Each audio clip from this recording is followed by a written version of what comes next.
In the unforgiving dust of the Arizona Territory, a lone woman's act of mercy would ignite a firestorm. This isn't a tale of gunslingers and gold, but of a quiet courage that echoes louder than any gunshot.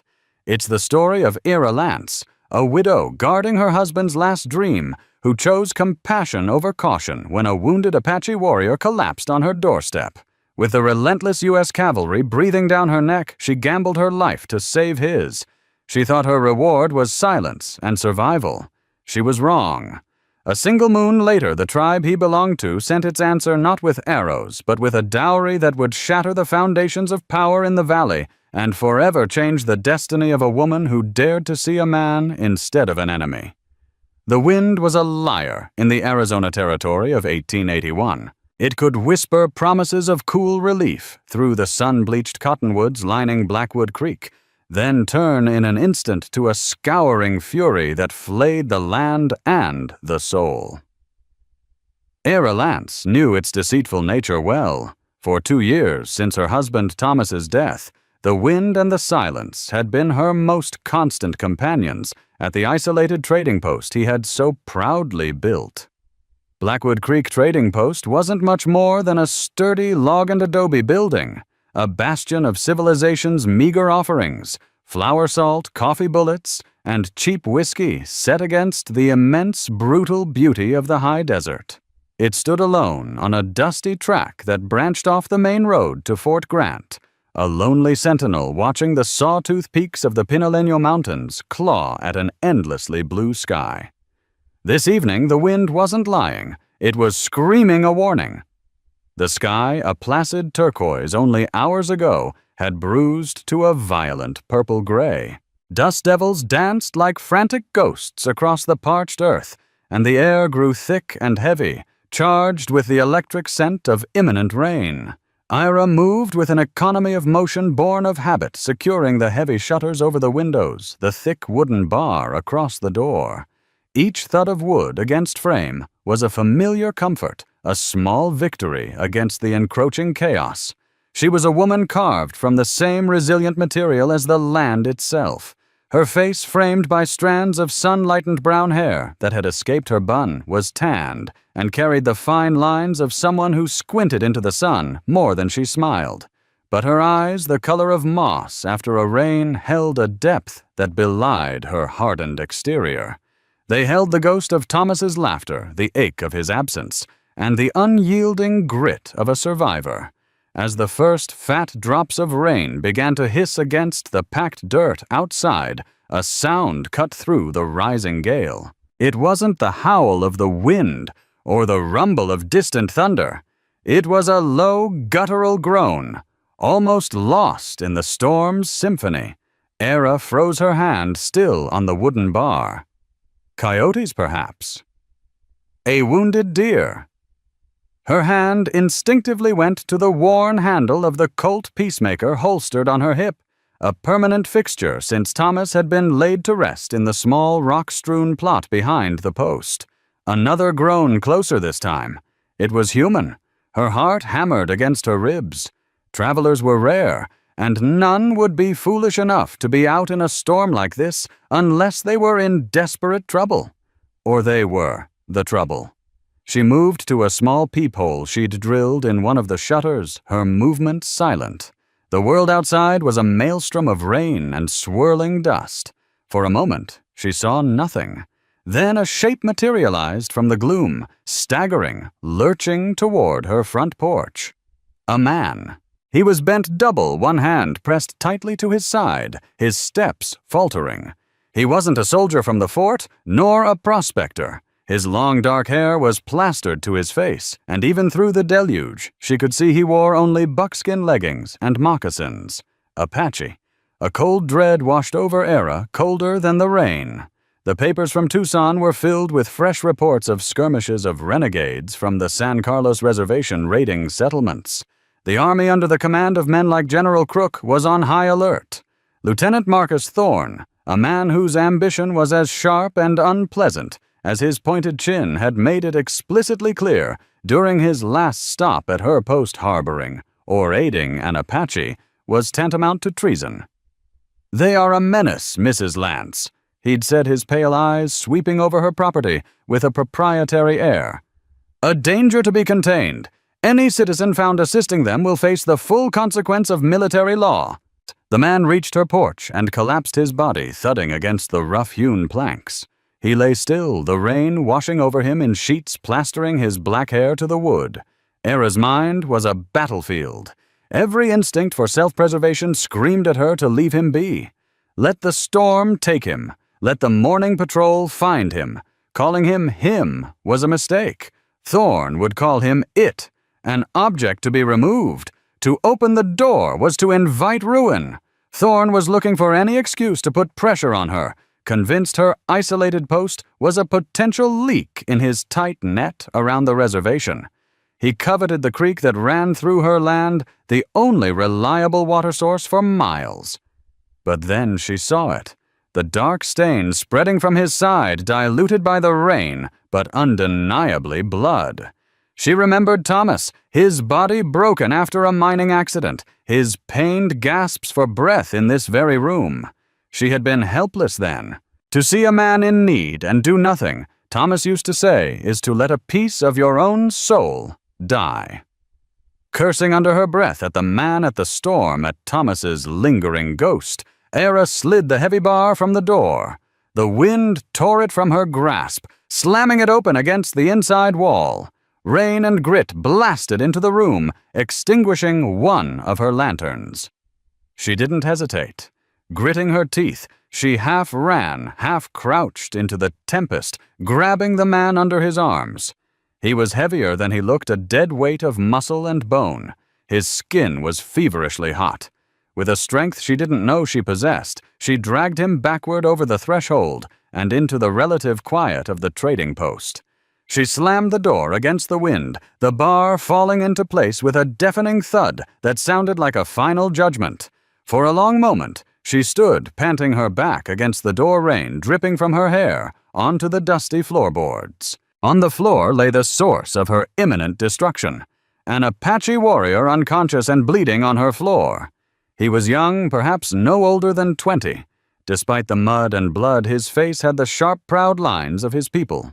A strong jaw, a high-bridged nose, a small, intricately beaded amulet hung around his neck. His breathing was shallow, ragged. Pushing aside her fear, Era's pragmatism took over. She lit another lamp, the golden light pushing back the shadows. First, the wound. She gently eased him onto his back and carefully peeled his hand away from his side. It was a gunshot wound, ugly and torn. The bullet was still in there. If it didn't come out, the fever would kill him. Working quickly, she fetched her medical supplies, little more than a bottle of carbolic acid, clean rags, a probing tool, and a bottle of whiskey. She poured a little of the fiery liquid between his lips, hoping it would act as a crude anesthetic. He coughed weakly, but didn't stir. Her hands, usually steady when measuring goods or mending tack, trembled as she cleaned the wound. The probe felt alien in her fingers. She took a deep breath, picturing Thomas's gentle guidance from years ago, when she'd set a ranch hand's broken finger. "Be firm, Ellie. Be quick." As her probe touched the metal, the man arched his back with a silent scream, his eyes flying open. They were black bottomless, and for a terrifying second, they were filled with a lucid hatred that chilled her to the bone. His hand shot out, grabbing her wrist with shocking strength. "Soldier!" He rasped the word, a curse. "No." Ira said, her voice surprisingly calm. "I am not a soldier." His eyes held hers, searching, confused. The fire in them flickered, replaced by a wave of pain. His grip loosened, and his head fell back against the floor. He had passed out again. Taking the opportunity, Era worked with renewed urgency. A few agonizing moments later, the misshapen lump of lead was out. She dropped it with a clatter into a metal dish. It was a .45-70 caliber round. Army issue. She poured carbolic acid directly into the wound. The man convulsed, but it was a necessary torment. She packed it tightly with clean linen and wrapped his torso with firm bandages. His fever was still raging. All she could do now was give him water and wait. As she cleaned her hands, the reality of her situation crashed down on her. She had just operated on a fugitive Apache, a man likely shot by the U.S. cavalry. He was now evidence of her crime lying in the middle of her floor. A new sound reached her ears, distinct from the storm, the rhythmic sucking sound of horses' hooves in deep mud. And then a sharp, authoritative voice shouting over the wind, "Mrs. Lance, open up U.S. cavalry!" Era's blood ran cold. It was Lieutenant Thorne. Her eyes darted around the room. The bleeding man, the bloody rags, the spent army slug in the dish. There was nowhere to run, nowhere to hide.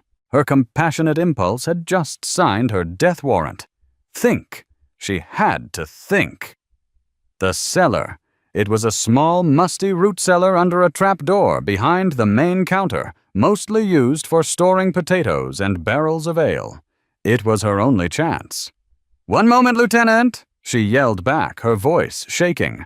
With adrenaline surging through her veins, she grabbed the wounded Apache again, her muscles screaming in protest. She couldn't drag him. She half lifted, half rolled him, his unconscious body thumping softly on the wooden floor. Behind the counter, she heaved the heavy trapdoor open. The smell of damp earth rose up to meet her. She carefully, awkwardly lowered him into the darkness, his body folding onto the packed earth below. She gathered the bloody rags, the water basin, the metal dish with the slug, and dropped them down beside him. Just as she was about to close the door, his eyes opened again, just a slit.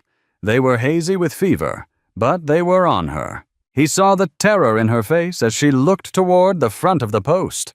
He seemed to understand. He gave a single, almost imperceptible nod before his eyes slid shut. Era slammed the trapdoor closed, threw a bearskin rug over it, and kicked a crate of tinned peaches into place nearby. She took a deep, shuddering breath, wiped the sweat from her brow with the back of a bloody hand, and then froze. Blood. Her hands. A smear on her cheek.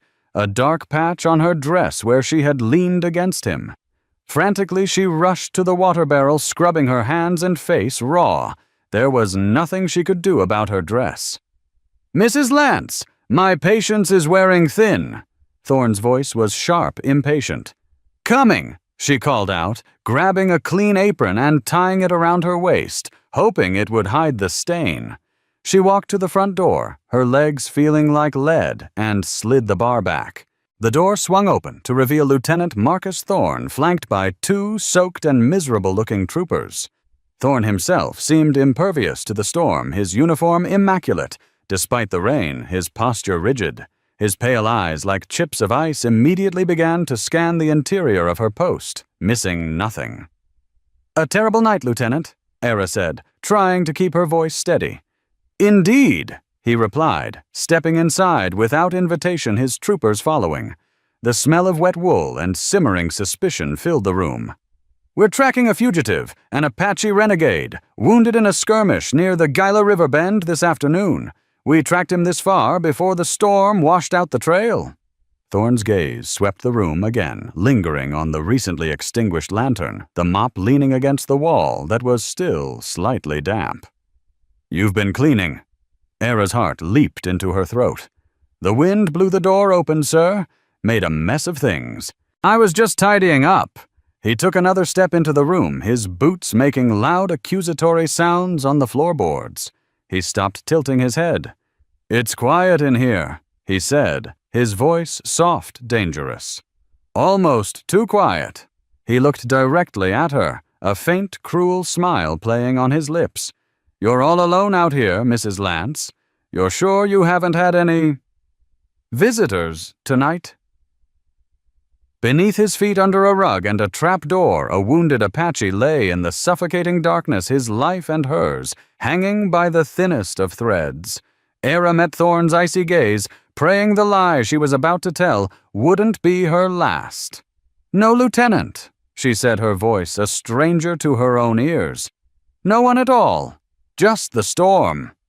Lieutenant Thorne continued his slow, predatory circle of the room. Every creak of the floorboards above the cellar was a thunderclap in Era's ears. She felt as if the man below could be heard breathing his fevered heat, radiating upward through the thick planks. "You seem flushed, Mrs. Lance," Thorne observed, stopping directly in front of her. He was close enough that she could smell the damp wool of his coat and the faint cloying scent of bay rum. "The storm got your blood up. Running a post alone is hard work, Lieutenant," she countered, forcing a placid expression. "And I confess your sudden arrival in the night gave me a start." His eyes narrowed, scrutinizing her face, lingering on the apron tied around her waist. "We followed his blood trail to the edge of your property. It vanished with the rain. Convenient for him. He was losing a lot of it. A man can't travel far in that condition." He gestured to one of his troopers, a young private with nervous eyes. "Check the barn, the stables, Sergeant Miller." He addressed the older grizzled non-com. "You and I will have a look around in here." Sergeant Miller, a man whose face was a roadmap of weary campaigns, met Era's gaze for a fleeting moment. There was no malice in his eyes, only a tired resignation. He was a tool, and Thorne was the hand that wielded him. As the private trudged back out into the storm, Thorne and Miller began their search. It was a meticulous violation. Thorne's gloved hands ran along shelves, tapped on barrels, and nudged crates. He was looking for anything out of place. A single drop of blood, a discarded bandage. Era stood by the main counter, her hands clasped so tightly, her knuckles were white, projecting an aura of aggrieved innocence. Her mind raced. What if the Apache made a sound, a cough, a groan from the pain? What if Thorne's methodical search led him to the counter? The bearskin rug wasn't a perfect cover. The edges of the trapdoor were visible if one looked closely. "Find anything, Sergeant?" Thorne asked, his voice echoing slightly in the large room. "Nothing, sir," Miller replied from the back where he'd been checking the small living quarters. "Just flour sacks and Mrs. Lance's personal effects, all in order." Thorne walked towards the counter now, his steps deliberate and heavy. He stopped just feet from the trapdoor, his gaze falling on the crate of tinned peaches she'd moved. He nudged it with his boot. "Reorganizing your stock during a thunderstorm, Mrs. Lance?" "I was checking for weevils." She lied, the excuse sounding flimsy even to her. "The damp brings them out." He grunted, unconvinced. His eyes scanned the floor around the counter, and for one heart-stopping moment, they rested on the bearskin rug. Era held her breath. She could feel a bead of sweat tracing a path down her spine. The silence stretched thick and suffocating, broken only by the drumming of the rain. It was in that moment that a distraction came from an unexpected quarter. Silas Croft, an old grizzled prospector who lived in a dugout a few miles up the creek, chose that precise instant to make his presence known. The back door leading to the living quarters creaked open. "Ellie, that you sounded like a damn stampede in here," he croaked, shuffling into the main room. He was wiry and perpetually dusty with a fringe of white hair and watery blue eyes. He was a frequent, if sometimes bothersome customer. Thorne spun around his hand, dropping to his sidearm. "Who is this Silas Croft?" the prospector said, squinting at the uniforms. "Friend of the proprietor. Just checking to see she hadn't been blown clear to Tucson." He then seemed to properly register Thorne. "Well, look what the storm blew in, Lieutenant. Fancy seeing you here." "Croft," Thorne said, his tone clipped. "You have a habit of appearing at the most inopportune times." "Just looking out for my friend," Silas said, his gaze shifting to Era. "You all right, Ellie? You look a bit pale." "I'm fine, Silas.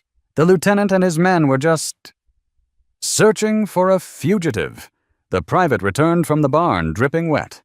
"Nothing in the barn or the stables, sir. Just her mule and a few chickens." Thorne's frustration was palpable. He had been so certain. He gave the room one last sweeping glare. His eyes, cold and calculating, settled back on Era. "I will be establishing a temporary camp a half-mile down the road," he announced. "My patrols will be frequent. If you see or hear anything, a snapped twig, a misplaced stone, you will report it. Do you understand me, Mrs. Lance?" "Perfectly, Lieutenant," she said, her voice betraying none of the immense relief washing over her. "And Croft," Thorne added, turning his sharp gaze on the old prospector. "Keep your nose in your own business. It's a dangerous world for old men who get too curious." Silas just gave a gap-toothed grin. "Just looking out for a neighbor lieutenant. It's the Christian thing to do." Thorne sneered at the mention of Christian charity, and with a curt nod, herded his men out into the relentless storm. The door closed, and once again, Era barred it. She leaned against it, her legs finally giving way to trembling. "Close one, Ellie," Silas said, his tone more serious now. "Thorne's wound up tighter than a 7-day clock. What's he really after?" "The same thing he's always after, Silas. My land, my water," she said, pushing herself upright. She owed Silas for the timely interruption, but his presence was now a complication. "Thank you for the concern, Silas, but I'm all right. You should get back before the creek rises too high." All right, I'm going," he said, holding up his hands. "Just remember that Thorne ain't the type to give up easy. Watch your back."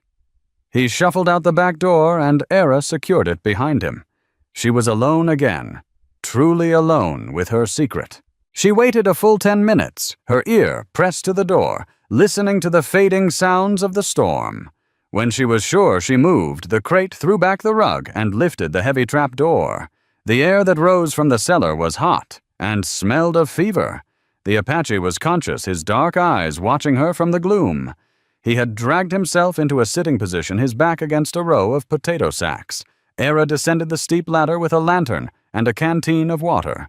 She knelt before him, the lantern light casting flickering shadows across his stoic face. He looked at the canteen, then at her, his expression a mixture of suspicion and desperate need. "Water," she said softly, holding it out. He took it, his hand brushing hers. His skin was still dangerously hot. He drank deeply, then leaned his head back, his eyes closing for a moment. "Why?" he finally asked, his voice a low rasp. The question hung in the small, earthy space. Why risk everything for an enemy? Era looked at his face, seeing not a renegade or a savage, but a young man in pain, far from his home. "My husband," she began, her voice quiet. "He believed that a person's worth is measured by the help they give, not the harm they can do. I suppose I am trying to still be the woman he believed me to be." He was silent for a long time, studying her face in the lamplight. "He was a good man," he said finally. "It wasn't a question." "He was," she whispered. Over the next 3 days, a tense and silent routine developed. By day, Era ran the trading post, her ears constantly strained for the sound of approaching horses. She sold coffee to a nervous prospector, traded salt for some dried venison with a homesteader from the next valley over, and smiled placidly when one of Thorne's patrols trotted past their eyes, scanning her property. Each interaction was a performance, each smile a mask for the terror coiling in her gut. At night, she would descend into the cellar. The man's fever was stubborn. She kept him hydrated, forced broth down his throat, and cleaned and redressed his wound, which was beginning to knit together, red and angry, but free of infection. They barely spoke their communication, a language of gestures and shared glances. She learned that his name was Kyle. He spoke English well better than she would have expected, a product of forced schooling at the reservation in his younger years. He never spoke of how he was shot or what he was doing so far from San Carlos. His silence was a wall, and she didn't push. On the 3rd night, the fever broke. She came down to find him sitting up, his eyes clear for the first time. The heat was gone from his skin. "The fever is gone," she said, relief evident in her voice. "You have skilled hands," Cale said, his gaze dropping to the new bandage on his side. "And a strong heart. You have taken a great risk for me." "Thorne is camped nearby," she warned. "You are not safe. No one can know you are here." A shadow passed over his face. "There are others who search for me, not just the soldiers." Before Era could ask what he meant, a familiar voice called from outside the post. "Ellie, You in there, it's Silas." Era's eyes widened in alarm. She looked at Kyle, put a finger to her lips, and quickly ascended the ladder, pulling the trapdoor shut. She threw the rug over it, just as Silas Croft walked in the front door, which he'd found unbarred. "Should keep this door locked, Ellie," he chided gently. "With Thorne's boys stomping all over, you can't be too careful." "I was just about to, Silas." "What can I get for you?" she asked, moving behind the counter, trying to act casual. "Need some more coffee? And I brought you something." He held up a string of freshly caught trout. "Figured you were tired of your own cooking." "That's very kind, Silas," she said, forcing a smile. As she measured out his coffee, Silas leaned conspiratorially over the counter. "Heard something interesting down at Thorne's camp. Snuck close last night just listening. They weren't just chasing any brave. The man they're after, they say he's the son of Geronimo." Era's blood turned to ice. Geronimo. The name was a legend, a source of terror for settlers, and a symbol of fierce resistance for the Apache. If Kyle was his son, his capture would be a massive prize for Thorne, a path to promotion and glory. It also meant the army would never ever stop looking for him. "Is that so?" She managed her voice tight. "That's the word," Silas said, his watery eyes fixed on her. "They also said the slug they pulled from the other brave who didn't make it wasn't army issue. It was from a Sharp's rifle, like the kind buffalo hunters use. Or," he paused, "the kind a man might have to guard a claim." He was watching her too closely. His gaze felt sharp, probing. He knew something, or he suspected. "There's more." Silas continued, his voice dropping to a whisper. "Thorne ain't just here for the Apache. He's been meeting with a man from the Southern Pacific Railroad. They want to run a spur line through this valley. The only thing in their way is your claim to this land. And its water." Suddenly, Thorne's obsession with her post made terrifying sense. It wasn't just about military security. He wanted her gone. Finding an Apache on her property would be the perfect excuse to seize her land under military authority. "Thank you for the information, Silas," she said, her mind reeling. "And for the fish. Just looking out for a neighbor?" He repeated his familiar refrain, but this time it sounded different, less friendly, more like a warning. Or a threat. He picked up his coffee and left, leaving Era in a silence that was now filled with a new and more complex dread. She had not just harbored a fugitive. She had sheltered the son of the most feared Apache leader in the territory, a man whose life was entangled with the very forces, the army, the railroad, that were trying to destroy her own. Down in the darkness of her cellar, her act of mercy was transforming into a weapon that could either save her or be the instrument of her complete and utter ruin. The weight of that silence was becoming unbearable. The revelation that Kyle was Geronimo's son and that Lieutenant Thorne's motives were entwined with the railroad's greed shifted the very ground beneath Era's feet. Her small, isolated trading post was no longer a sanctuary. It was the epicenter of a conflict with stakes far higher than she had ever imagined. The secret in her cellar was no longer just a man, but a symbol. That night she confronted Kyle. After barring the doors and ensuring she was truly alone, she descended the ladder, her face grim. "Silas told me who you are," she said without preamble, setting the lantern on a barrel. Its light carved his face from the shadows. "He said you are the son of Geronimo." Kyle's stoic expression didn't change, but a tension entered his posture. He gave a slow, deliberate nod. "My father's name is Goyakla. You know him as Geronimo. My name is Kyle." "His name brings the entire U.S. Army down on anyone near him," Ira stated, her voice tight with the strain. "Thorne will not stop. He will tear this place apart, stone by stone, to find you." "I know," Kyle said quietly. "But it is not the soldiers I fled that day." Era stared at him confused. "But the bullet, it was army issue." "Yes," Kyle affirmed. "From a soldier's rifle, but not fired by a soldier." He finally broke the wall of silence he had maintained since his arrival. He told her of the growing dissent within the Chiricahua bands. While his father advocated for a path of guarded resistance and survival, a younger, more aggressive warrior named Nokai preached open, bloody warfare. Nokai believed Geronimo's caution was weakness. He wanted to drive every white person from their ancestral lands, and he was gaining followers. There was a council. Cale explained, his voice low and intense. Nokai challenged my father's leadership. The elders did not side with him. He left the council in a rage. 2 days later, my cousin and I were hunting. We were ambushed. His eyes took on a distant, haunted look. They were waiting for us. Nokai was there, and with him was a white man, not a soldier. This man gave a rifle to one of Nokai's warriors. A soldier's rifle. They shot my cousin from his horse. The shot that struck me came from that same gun. The pieces clicked into place with sickening clarity. The slug Silas had mentioned that wasn't Army issue must have killed his cousin. The Army slug that she'd dug from Kael's side was fired by one of Nokai's own men using a weapon supplied by an outsider.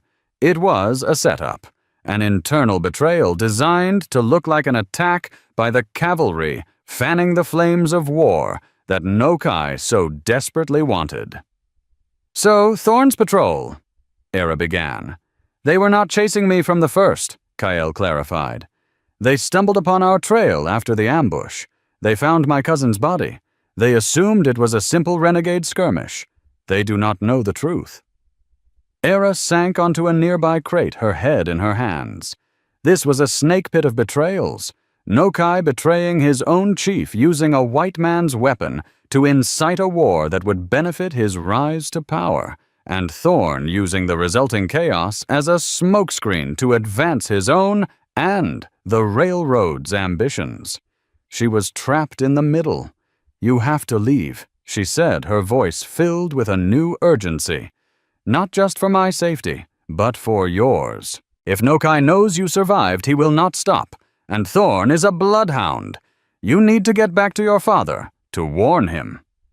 Kael tested his weight on his wounded side, wincing.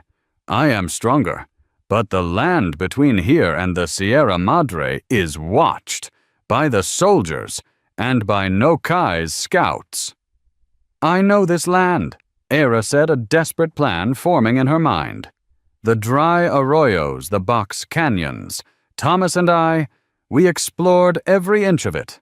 I can guide you through the passes that the patrols avoid." It was a mad thought. A white woman leading the son of Geronimo through a territory crawling with soldiers. But what was the alternative? To wait for Thorn to find him, to push him out the door, to be caught by Nokai. Both were death sentences for him and likely for her. Her act of mercy had bound their fates together. To save herself now, she had to save him. Their escape was planned for 2 nights later, under the sliver of a new moon. The day before their departure, Silas Croft returned. His visits were becoming more frequent, his friendly demeanor now feeling like a razor's edge. "Evenin', Ellie," he said, setting a small, heavy leather pouch on the counter. The clink was unmistakable. Gold dust. "Just a little something for some supplies, and maybe for your silence." Era stared at him, her blood running cold. "My silence about what Silas—" His watery blue eyes lost their folksy twinkle, becoming hard and shrewd. "Don't play dumb with me, girl. I've known something was wrong since the night of that storm. You ain't that good an actress. Thorn's getting impatient. He offered me a handsome sum for any concrete information about your activities, a sum and a clear title to my claim, guaranteed by the railroad." The betrayal was so blatant, so casual, it stole her breath. Silas, her friendly neighbor, the man who brought her fish and shared gossip. He was Thorn's serpent. "You've been spying on me," she whispered the words, tasting like ash. "For him." "A man's got to look out for himself," Silas said, shrugging. "This is a hard land. Loyalty's a luxury. Thorn knows you're hiding something. He just needs proof. Give the boy up, Ellie. Tell me where he is. Thorn will make it easy on you. He'll just take your land and let you walk away. It's a better deal than you'll get if he finds him himself." Era looked at the pouch of gold, then back at Silas's weathered face. She saw the petty greed in his eyes, the casual cruelty of a man willing to sell another human being for a piece of paper and a handful of dust. All his neighborly concern had been a lie, a performance to glean information. A cold, hard anger rose within her, displacing the fear. It was the same grit that had allowed her to survive 2 years alone, the same fire that had made her drag a wounded man from a storm. She slowly pushed the pouch of gold back across the counter. "There is no one here, Silas," she said, her voice low and steady. "And if I were you, I would be very careful about whose camp you sneak around at night. The Apache are not the only ones who can be silent in the dark." His eyes widened slightly at her tone. He hadn't expected steel. He snatched the pouch from the counter. "Have it your way, girl," he hissed. "But when Thorne's men drag you out of here in chains, don't say I didn't try to help you." He turned and stormed out, leaving the door gaping open. Era knew what his departure meant. He wouldn't wait any longer. He would go to Thorne and tell him his suspicions were correct, that she had threatened him. Thorne would no longer wait for proof. He would come, and he would tear the place apart. They had to leave. Not in 2 nights. Tonight. She bolted the door and rushed to the trapdoor. "Cale, get ready. We're leaving now." The escape was a frantic, desperate affair. Era packed a canvas sack with dried meat, a full canteen bandages, and her colt. Cale dressed in a spare set of Thomas's old dark work clothes to help him blend into the shadows, moved with a pained stiffness, but a determined silence. His wound was still healing, and this journey would be agony for him. They left through the back, slipping out into the inky blackness. The sliver of moon was hidden by clouds, a small blessing. Era led the way, not towards the main road, but down into the winding rocky bed of Blackwood Creek. The water was shallow, and walking in it would hide their tracks. Every shadow seemed to hold a threat. Every gust of wind sounded like a horseman. Era's senses were stretched to their breaking point. She knew this land, but at night, with a life in her hands, it was a terrifyingly alien landscape. They had been moving for nearly an hour, picking their way through a narrow canyon, when Cale suddenly grabbed her arm, pulling her behind a cluster of boulders. He put a finger to his lips, his head cocked. Era heard nothing but the chirping of crickets. Then she caught it, the faint jingle of a harness, the soft tread of shod horses on rock. A patrol. Peering through a crack in the rocks, she saw them. 4 cavalry troopers riding slowly, their carbines held ready. They were less than 100 yards away, their dark shapes stark against the slightly less black horizon. One of them was Sergeant Miller, and leading them, his posture rigid even in the saddle, was Lieutenant Thorne himself. Silas had not wasted a moment. The patrol stopped. Thorne was scanning the canyon as if he could feel their presence in the dark. Era's heart hammered against her ribs.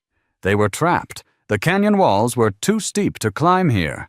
To go forward or backward would be to step into the open. Cale drew a knife from his boot. His face was a mask of grim resolve. He would not be taken alive. Thorne dismounted, walking a few paces into the canyon. "It's a dead end for them, Miller," he said, his voice carrying in the still night air. "Croft was certain she was hiding him. She's smart. She'd use the creek bed. They have to be in here."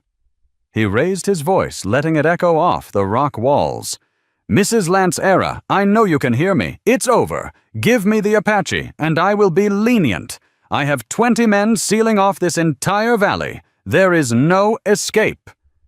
The lie was meant to break her will, to make her feel hopeless. But Era knew it was a lie. 20 men would be a massive force, impossible to hide. He was bluffing, trying to flush them out. She looked at Cale. His eyes were fixed on Thorne, filled with a cold fire. She put a hand on his arm, shaking her head slightly. Not yet. They remained frozen, barely breathing, as Thorne and his men began a slow, methodical search of the canyon mouth. The minutes stretched into an eternity. A loose pebble, a cough, a single misstep would mean discovery and death. As the soldiers drew closer, Era knew their luck was about to run out. The serpent's bargain had been refused, and now the serpent had come to claim its due. The lantern light of the approaching soldiers sliced through the darkness of the canyon, casting dancing, predatory shadows against the rock. Lieutenant Thorne's voice, arrogant and certain, echoed around Era and Cale. "Spread out, check every crevice. They're here, and they have nowhere to run." Trapped with soldiers closing in Era's hand, instinctively went to her Colt. A final hopeless stand seemed their only option. But Cale's attention was elsewhere. His gaze was fixed on the canyon wall beside them, a sheer rock face covered in a thick green curtain of desert ivy. He reached out his fingers, searching the stone beneath the leaves. "Here," he whispered, his voice urgent. He gripped a handful of the tough vines and pulled. To Era's astonishment, a section of the leafy wall swung inward, revealing a fissure in the rock no wider than a man's shoulders. It was a cave entrance, perfectly concealed. With no time for questions, they scrambled into the absolute blackness of the passage. Cale pulled the ivy back into place just as a soldier's lantern beam swept across the rock face, the light illuminating the leaves for one terrifying second before moving on. They were hidden. Pressed together in the cool, musty darkness, they listened. They heard the muffled sounds of the search of Thorne's rising frustration and the tired voice of Sergeant Miller. For what felt like an eternity, they remained frozen until the sounds of men and horses finally faded as the patrol moved on, convinced their prey had somehow slipped past them. "An old way," Cale explained in the dark, his voice resonating in the tight space. "A path through the mountain's heart, known only to my people." For what felt like an endless night, they journeyed through that subterranean world. It was an arduous passage through narrow tunnels and vast, silent caverns navigated by Cale's memory and the feel of the rock beneath his hand. When they finally emerged, they were blinking in the blinding light of a new dawn, standing on a high mesa that overlooked a wild, unfamiliar expanse of desert. They had completely bypassed Thorne's cordon. The trading post felt a world away. "This is the land of the Chiricahua," Cale said, a note of deep reverence in his voice. "Here we are, no longer the hunted." The dynamic of their journey shifted. In this territory, Era was the stranger, and Cale was the master. He led them with an unerring confidence, and 2 days later he stopped on a rocky ridge and pointed below. Nestled in a hidden valley was a sprawling settlement of wickiups and horse herds teeming with life. It was not a temporary camp, but a defiant stronghold. Their arrival, however, was not met with welcome. The sight of Cale with a white woman sent a shockwave through the community. Warriors, their faces like stone, immediately surrounded them, rifles leveled. The air was thick with hostility. Era felt a primal fear different from facing Thorne. This was the collective anger of a people pushed to the edge. "He is with a white woman," a warrior snarled in the Apache tongue. Cale stood tall, raising a hand for silence. He spoke in his native language, his voice ringing with authority. He recounted the entire story, the ambush by the traitor Nokai, the gunshot wound, Era's selfless act of pulling him from the storm. He told of her tending his wound in the cellar, of her defiance of the soldiers, and of her courage in guiding him through the enemy-filled darkness. As he spoke, the mood of the crowd transformed. Hard suspicion softened into curiosity, then to a grudging respect. When he finished, the warriors parted, clearing a path. An older man approached, his face a mask of dignified authority, his eyes holding a deep, ancient wisdom. It was Geronimo. "My son," he said, embracing Cale in a rare display of affection. He then turned his penetrating gaze on Era. "You are the woman who gave water to a thirsty enemy. You are Era Lance." Cale had told him her name. "I am—" She managed her throat tight. "You have shown a courage that my own warriors would praise," Geronimo said, his English measured and clear. "You have brought my son back, and with him a warning of the serpent Nokai who nests among us. This is a service beyond debt. You will be honored as our guest." Era's week in the stronghold was a profound revelation. She was treated not as a prisoner, but as a respected ally. She saw a thriving community, not a band of savages. She saw family's traditions and a fierce, unbreakable will to survive. In a long conversation by a crackling fire, she told Geronimo of Thorn's connection to the railroad and the pressure on her land. The white man's greed is a river in flood. Geronimo observed his gaze distant. It seeks to wash everything away. To stand against it, one must have deep roots, or one must be the rock that cannot be moved. On the day of her departure, Geronimo and Kael came to her. They presented her with 2 fine horses, one laden with supplies. "The road back is not safe for you now," Geronimo said gravely. "Thorn will not have forgotten. Your trading post may no longer be a home." "It is the only home I have," Ira replied sadly. "It is all that is left of my husband." "A memory is a powerful thing," Geronimo acknowledged. "But a future is a necessity. The Apache do not pay debts with coin. We pay with life honor and survival. We cannot give you back your quiet life, but we can give you a future." He nodded to Kael, who stepped forward holding a rolled piece of tanned deerskin. He handed it to Era. "My father calls this a dowry," Kael explained, a rare smile on his face. "Not for a marriage between a man and a woman, but a dowry for an alliance, a joining of fates, a gift of strength." Confused, Era unrolled the deerskin. It was a beautifully drawn map of her valley and her property, but it showed details she had never known, including a vibrant blue circle in the center of her land, marked with a symbol she did not recognize. "My husband searched this land for gold," she said, looking up. "He never found anything of value." "Your husband looked for what glitters," Geronimo said. "He did not look for what gives life.